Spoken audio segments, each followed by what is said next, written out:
Now is campusreform.org editor-in-chief Cabot Phillips. And I know, Cabot, you've seen this front and center on college campuses all across America, this lack of tolerance for anyone who thinks differently than those on the left. Tell us about it.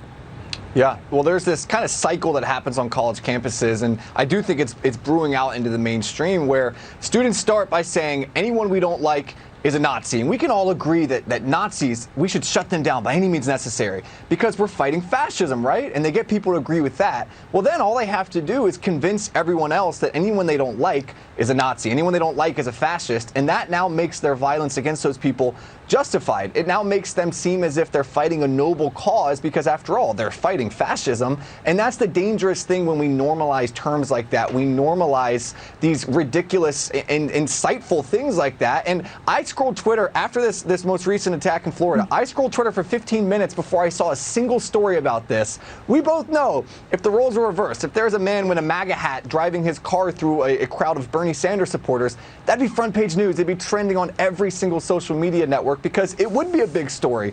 But because the media clearly has this narrative they want of the liberals are never violent against conservatives, conservatives are the violent ones, that untruthful narrative, they choose to willingly turn a blind eye to things like this, which should be called out and people should be held accountable. I'm glad and that they he was manipulate arrested the truth as well. I mean, Cabot, think about the Covington Catholic boys, right? The media jumped to a whole bunch of conclusions on that one, conclusions that turned out not to be true at all.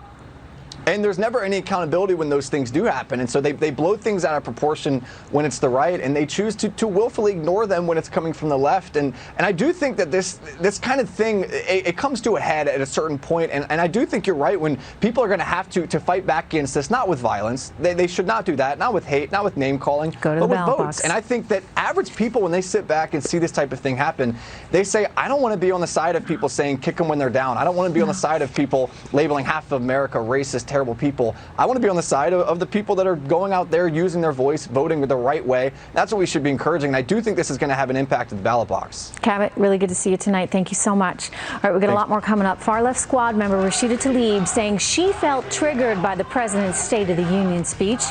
Of course, she somehow still, despite feeling triggered or whatever, maybe this guy triggered her.